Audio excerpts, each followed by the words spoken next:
Hey, what's going on, guys? My name is Jake from today'siphone.com, and you may or may not have noticed that my schedule's been a bit strange lately.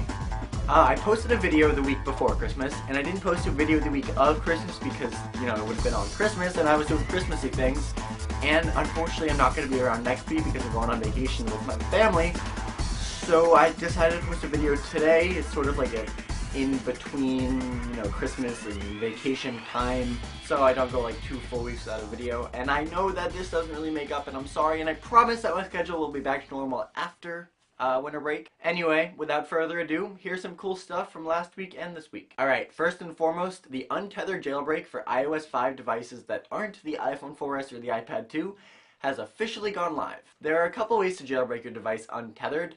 You can either, if you're not already jailbroken, you can use Red Snow, the latest version downloadable from the post on today's iPhone. Just follow directions on there. It's super easy and it jailbreaks it pretty fast. And the other option is if you're already running a tethered jailbreak, there's an app in Cydia called Corona, which lets you upgrade from the tethered jailbreak to the untethered jailbreak without having to totally re-jailbreak your device with a computer.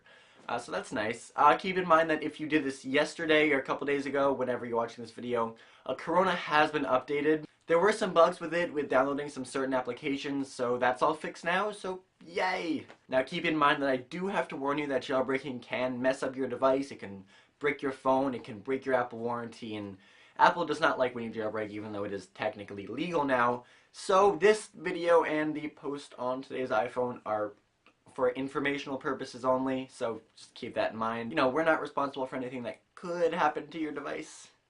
On that cheery note, I did do this. I jailbroke my phone with Red Snow, and it worked fine, but I'm always really paranoid when I jailbreak that it slows down my device, and I'm already running the 4, so it's slower than the 4S, and long story short, I jailbroke it, had jailbroken for like an hour or two, and then I restored it back to an unjailbroken form because I'm slightly insane. Moving on.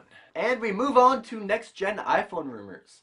Shocker! This week, BGR released an article claiming that they talked to a close source to the matter that said that the next-gen iPhone will be getting a complete design overhaul. More specifically, the back will no longer feature the flat glass design, and instead it will look similar to the iPad 2 with an aluminum design, and the mock-up they posted is... Ooh, this is dim. And the mock-up they posted has the beveled edges like the iPad 2. There's no word on whether that's just a mock-up or whether it's, the actual device. And some other things that they mentioned that are interesting are maybe a larger 4-inch display. They also mentioned some sort of rubber or plastic material similar to that on the bumper built into the phone, and they referenced the iPhone 3GS. And this confused me a little bit because there is a tiny, tiny strip of like rubber going around the display on the iPhone 3GS that you really, really won't notice unless you're looking for it. It's barely there. It's after the black bezel on the screen and before the metal. There's a picture on the screen right now because I can't describe it. Basically, it just connects the screen to the body of the device. So, I mean, that seems like a pretty weird and minute detail to mention in a post about the next-gen iPhone, but if it's there, fine. If it's some sort of weird built-in bumper / lay-on-the-table design thing, I will be very, very, very displeased. So yeah, with all of these iPhone rumors, you gotta take them with a grain of salt. Nothing is certain, and we won't know anything for sure until Apple announces them. That being said, I would really like to see the aluminum back, and maybe a bigger display, not necessarily 4 inches, 3.8 inches would be nice. Moving on, iTunes Match went live in 17 more countries. Okay, let's see if I can do this. Austria, Belgium, I can't do it. Austria, Belgium, Canada, Cyprus, Czech Republic, France, Germany, Ireland, Luxembourg, Malta, Mexico, New Zealand, Slovakia, Spain, Switzerland, UK, and the US. Next, that giant controversial merger between AT&T and T-Mobile that would have created some super carrier and a lot of LTE and, the one giant GSM carrier in the US? Yeah, that's not happening. Basically, the FCC and the US Senate thought it would create a monopoly, so they put a stop in it.